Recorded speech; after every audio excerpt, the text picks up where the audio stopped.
इस तरह की न बातें ये भाई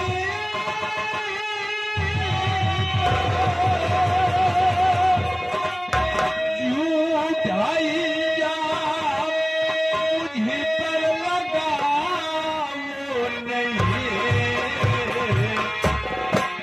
लूटाई इज्जत नहीं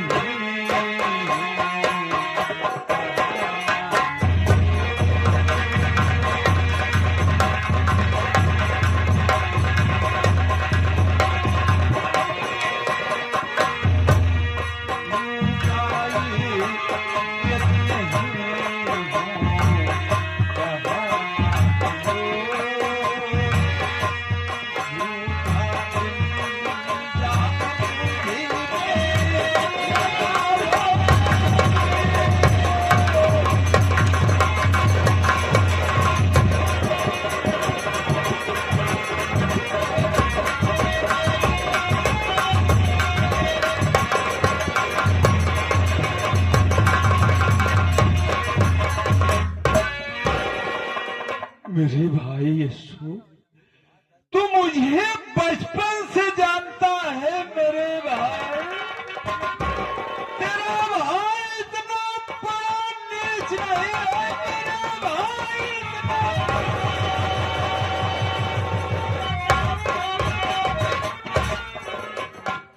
ठीक है, मैं यही बात आशा से पूछता हूँ। आशा, ये बताया भैया जो बात करे ये बात कहाँ तक सही है और कहाँ तक झूठ है?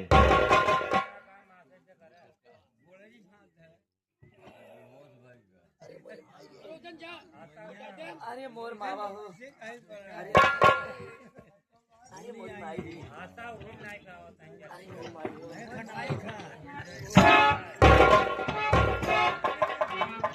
मोरे बजाऊ, अरे मोरे रमाऊ, जना आए हमार जीरा बचा ली है ना। हम कहा मोहना दिखाई थे। अरे हम तो जेठा के खाना लेके आए भैया। अरे तो हम सब देखा रह गया। हम तो खाना लेके आए हैं। हम सोचे हमारे जेठा खाए पी ली। अरे के कहा खाना खाए, खाना फेंक दिए नोहार। कहा तहाय दीदी तोहार बातें ना के हमारा हक पूरा कराई। ऐसे जैसे पकड़ के हथवा हम नीचवा अपना ऊपर जरा आए के जोर से आवाज लगाए बचाई ली है न। ऐसे पेट फुलाए के डोलित की एक लड़किया बताई था मन से तू बताई के देखौते के हम ना जानत रहे तोरे भैया की नीयत तनी खराब बा। अरे मोरे राम हो, बस आशा बस, मैं तेरी बात को समझ गया कि सही बात और सच्चाई क्या है। और भैया आप यही जानते हैं कि मुन्ने सोच के खून करने वाली भाभी माँ है। कौन है मेरे भाई? जानना चाहते हो तो खून करने वाला कोई गैर नहीं है, बल्कि वो खून करने वाले आप खुद।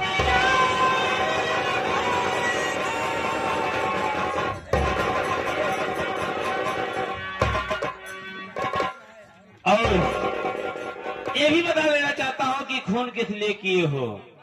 क्योंकि भाभी माँ आपको पसंद नहीं थी। आपने मेरी पत्नी आशा को देखे तो आपकी नीयत बिगड़ गई और इसी कारण मुन्ने सोच को मार के भाभी माँ को झूठे इल्जाम में फंसा के मार के घर से भगवा दिए ताकि मेरी पत्नी के साथ ऐसे और आराम कर सके।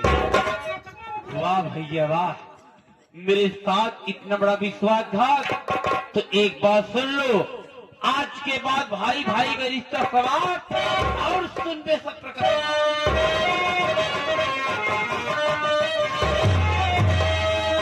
नहीं रह गया है तू भाई।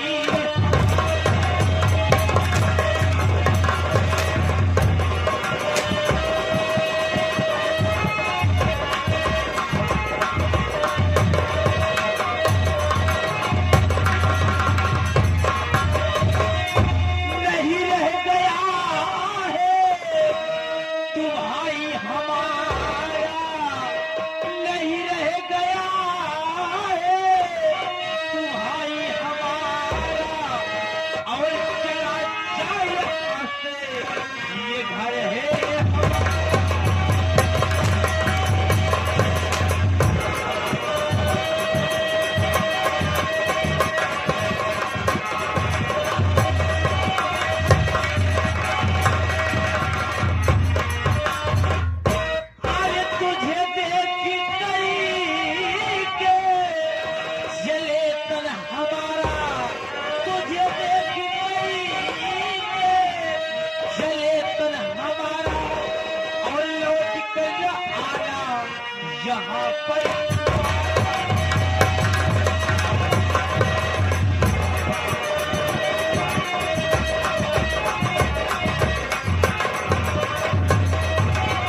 आज के बाद भाई भाई का रिश्ता समाप्त। और तेरी भलाई इसी में है कि अभी इस वक्त ये मेरा घर छोड़ के भाग जा, वरना मारते मारते मैं तेरी खाल खींच लूं। मेरे भाई यशु, मेरी बात सुनिए मेरे भाई।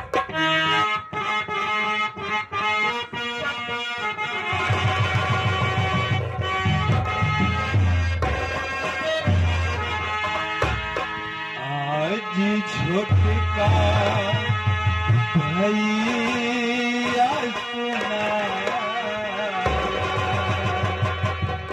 आज छोटे का भैया सुना, बतिया लूटना है।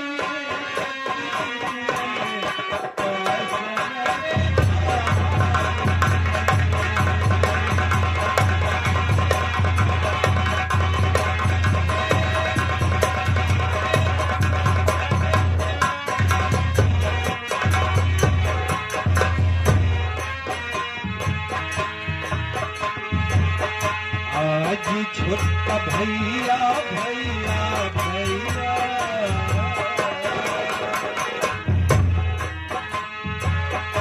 आज छोटा भैया सोना बतिया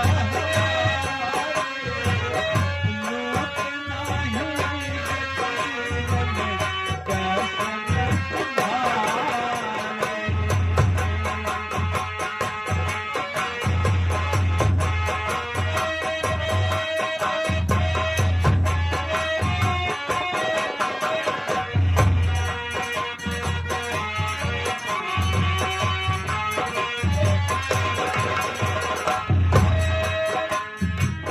मेरे भाई यीशु,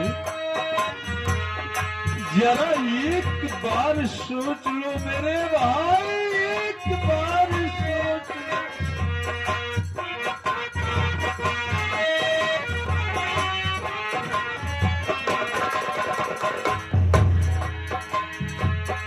बचपन में भैया कहता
मेरे भाई यीशु, तो यही चाहता है ना मेरे भाई कि मैं ये घर छोड़ के चला जाऊं। हाँ हाँ तो यहाँ से चला जा।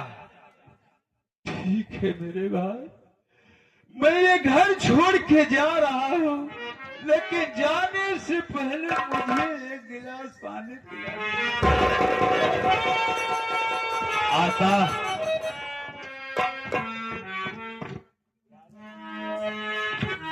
देगा सा। लोग अपने दरवाजे पे कुत्ते रोटी फेंक देते हैं, ये तो हरामखोर मेरा भाई है और आज ये घर छोड़ के जा रहा है। जाने से पहले एक गिलास पानी पीना चाहता है। एक काम करो, इसे पानी पिला दिया जाए। भैया जेठौल भगवान के रूप होते हैं। अगर अपने घर इसके हटत है कुछ खाए पी लेते है तो हर जगह कुछ मिलत रहत है। अगर करे दुना भाई के बीचे में हम का करे बोले जाई मेहरारू तू किसी को थी नेखे लक्ष्मी एके कुलछनी। जब से उतरी बाटी ये गांव वाले हमार मोह का हमार बोली सुने बिना से हक गए। अब फलाने कपड़ों देखे नाई बाटी जब से उतरी बाटी बाबू हरे बनाते चली आवत है घरे में जाई पहले जेठौत के पानी ले आई दी।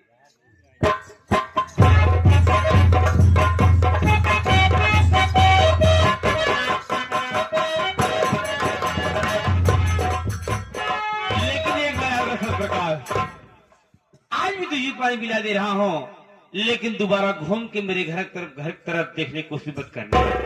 अगर देखने की कोशिश किया ना तो हराम खोर मैं तेरी आंखें निकालूंगा।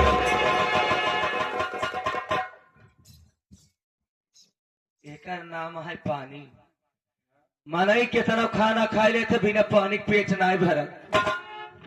अगर ये हमार बात मान लिए होते पानी नहीं इनका मौसमी जूस पी आई थे, लेकिन हमार बात नहीं माने।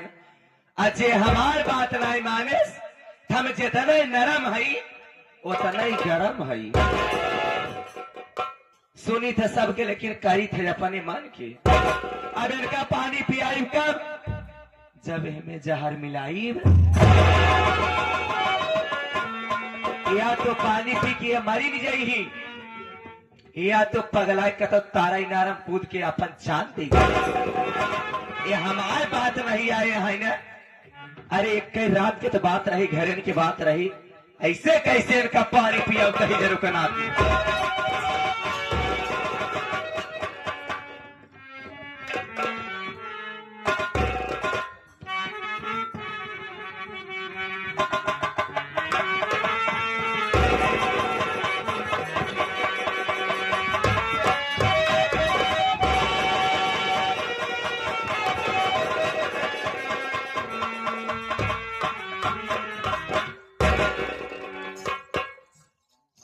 ला भैया हम अपन फर्ज निभाई देते जे जैसन करे ओकर भगवान देखी।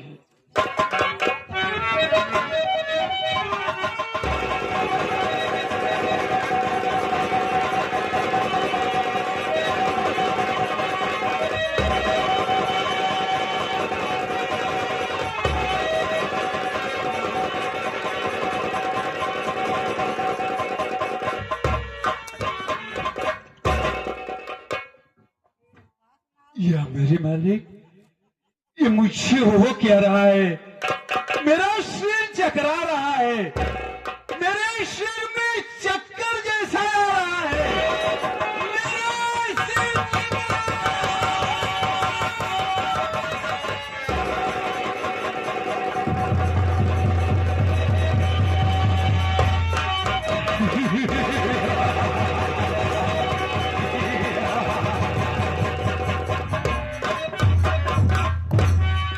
बहुत निक लागत ही करे है। अरे मैं तो इसलिए हंस रहा हूँ। एक घोड़ दारू पी ले वजन ब दुनिया ही पलट देत है। इनके रच्चो शर्म लागत है। कहो पहले बेटवा खत्म हो गए बा ओकरे बाद हमार जेठान चली गई। आज घर छोड़ के हमार जेठऊ चला गए। पता के करना चल लाग हमारे घर हमारे एक एक परिवार ऐसे हटा चला जाता है। हम अकेले रह के खूटा पूजब आ इनके हंसाई सुझान में रोवत रोवत खाना कैदे सुनाई खाद बाटी है कि हमारे झूठ बोला था सही बोला था सही बोला था।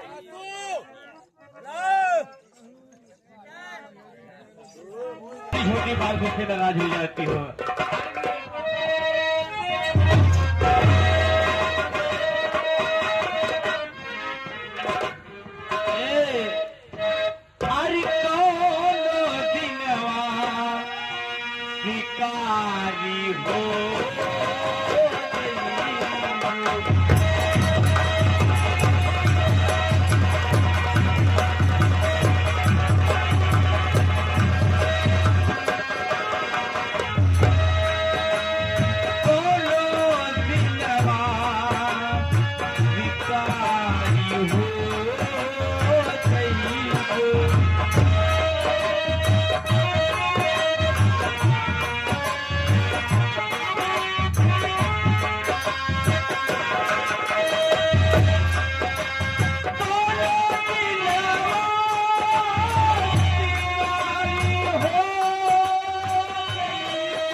शादी दिल वो हमारी हो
मैंने कर दिया और मैं धक्के मारकर घर से निकाल दी गई हूँ।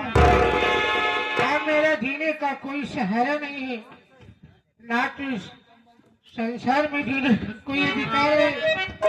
मैं सोच रही हूँ आगे दरिया दिखाई दे रही है, उसी दरिया में कूद कर अपनी जान दे दूँ। वरना सूरज तू घबराओ नहीं मेरे लाल, मैं तेरी माँ हूँ, मैं तेरे पास आ रही हूँ भैया।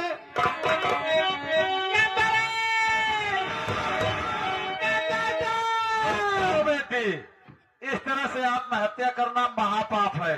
ये तो आत्महत्या करोगी तो हजारों हजारों वर्ष के लिए प्रेतयोनि में चली जाओगी और तू दर दर की ठोकर खाओगी बेटी। इसलिए आत्महत्या का इरादा छोड़, मेरी बात गौर से सुन। तो आगे जा, आगे एक विशाल शिव का मंदिर है, उस मंदिर के सामने एक हवन कुंड है। उस हवन कुंड के पास एक दिव्य चमत्कारी माला पड़ा हुआ है। जा करके उस दिव्य चमत्कारी माला को उठा ले बेटी, और आगे बढ़ेगी तो तेरा पति बेहोशी के हालत में मिलेगा। उसके पूरे शरीर में जहर भर चुका है। जा करके अपने पति को बचा ले बेटी, आने वाला समय अब तेरा खुशहाली का होगा। हरिओम हरिओम।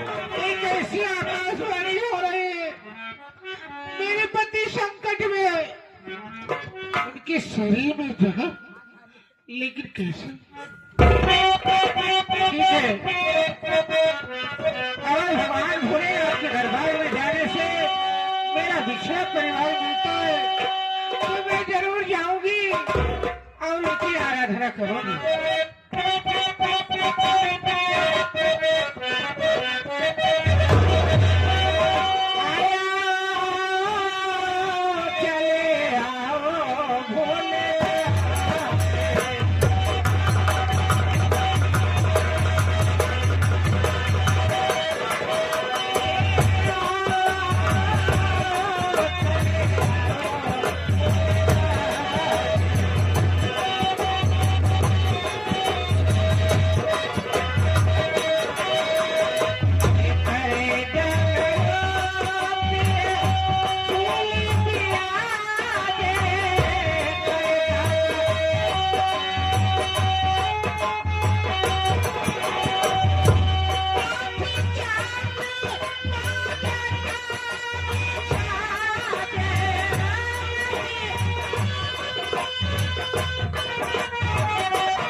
या भगवान, न जाने कहा मेरे भैया, मैं कहाँ ढूंढूं, मैं कहाँ जाऊं, न जाने कहाँ पर है मेरे भैया। उनकी बहुत याद आ रही है, मैं कहाँ ढूंढूं।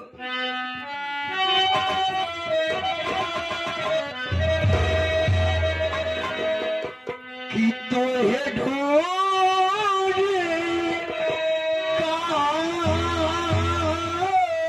भैया, कि तो ये ढूंढ भैया, पतवार बिना डूबे मजेदार बिके।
मुझे बहुत जोरों से बुखार चढ़ा हुआ है, मेरे पास एक पैसा नहीं है, मैं दवाई कहाँ से लाऊं? अब मैं चलती हूँ, बैठ इंतजार करूंगी, मेरी छोटी भाभी आएगी तो उसे दवा के लिए पैसा जरूर मांगी। मैं चलती हूँ, बैठ के इंतजार करूंगी।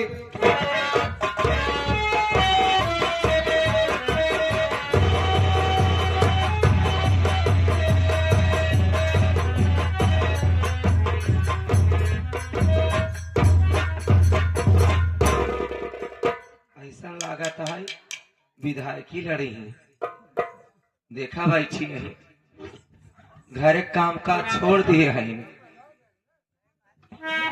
वह भतारे मोहनाई देखे हैं, लेकिन दाजा रेसी देखा कैसे कैसे जाए दे तो ही रखबा खाए के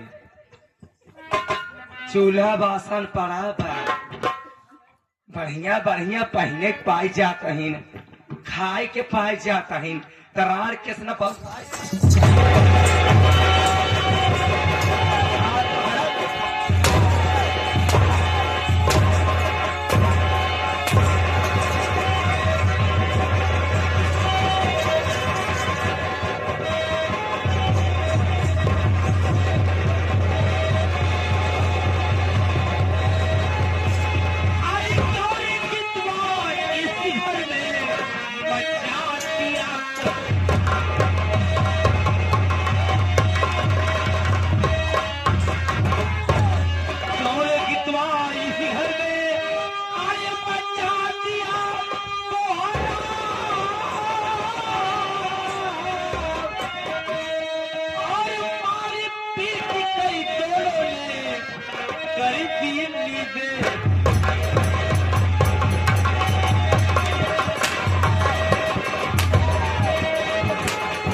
पवैया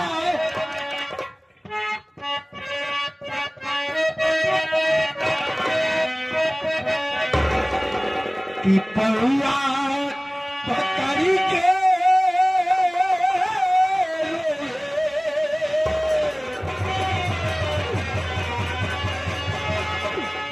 पवैया पकड़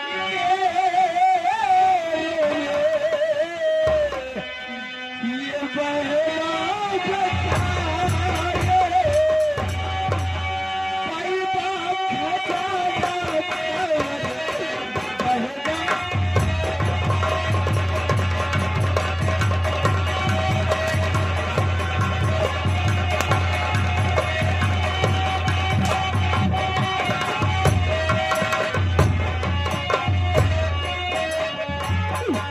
पौआ पकड़ के पौआ पकड़ के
पूछ रहा हूँ ये तुम्हें रंडी बेचता कर अरे क्या बैठ जाते माई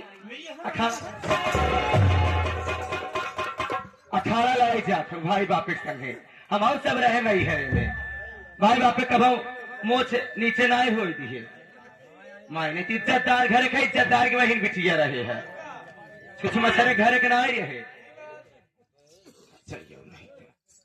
तू का पगलाना है मारा है गांव देश पता पाए हम का गरिया है कि बड़का भैया भौजी नाई बाटे छोटकी भौजैया मन से धुआं से मरवावा है दुनिया हमके गरिया दूसरे के न कहे चाहे बाबू हमारे के सब कहे देखा ठंडे दिमाग से काम होता ननद भौजाई महतारी बिटिया की रिश्ता होता ननद के पद पहुंचा तो भौजाई के गरियावे की अगर वो गरिया दे तो का हम कट गए हैं अरे कलकली करे लागे जवन रंडी रहा कलकली करे लागे झूठे पगला नहा यहाँ आवा तू का पगला नहा झूठाई देखा बात ऐसा नहा एक तो से आज बात कहवाइया है अगर मानत कहीं ना मानत कहबन कर क्या गाना चाहती हो ओ देखा फुलकलिए मायू आई बात है अब वही चीन है हाँ देखा तोहार बहन हो गई सियान हाँ ये करे ब्याहे में इतनी रुपया लागे जब इतनी रुपया लागे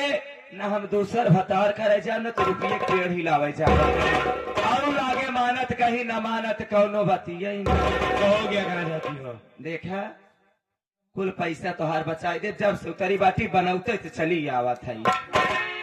इतना बड़ा अपन घर बा, दक्षिण वाला घर जवन खलियान बा, वही में कल आए चला, प्यार से दुलार के समझाई के, ताकि जान न पावे केथा भी न लिया चला तहाई। खाली तू रहा हम रही, जब अंदर लिया जाए अंदर से सिटकिनी बंद कर दिया। खाली तू एक गिरावा आए करे घेगवा पे लतवा धाई दे का सचिया।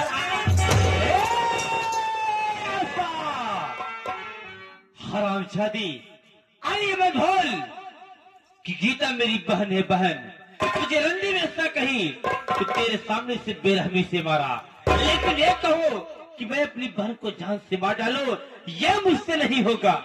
तिहार जिन भुलाए जा, अगर तोहार बहिनी आए हमारो तोहार में हरी है बिहार के आई बाटी।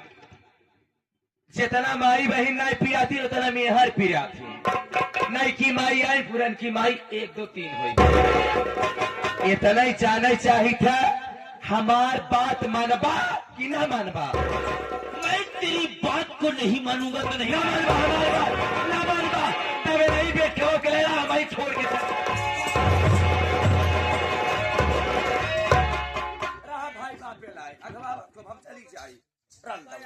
क्या खाऊं? अगर गीता को नहीं मारता हूं तो मेरी आशा मुझे छोड़ के चली जाएगी, और आशा के बगैर मैं एक पल नहीं रह पाता हूं। बहन गीता, मैं तेरे ऊपर हाथ उठाया इसलिए मुझसे नाराज हो न बहन। मेरी गलती को माफ कर दे बहन। भैया हमारे गलती माफ कर दू बिट्टी। तुम्हारी गलती पहले ही माफ करो। मेरी गलती को माफ कर दे बहन, और देख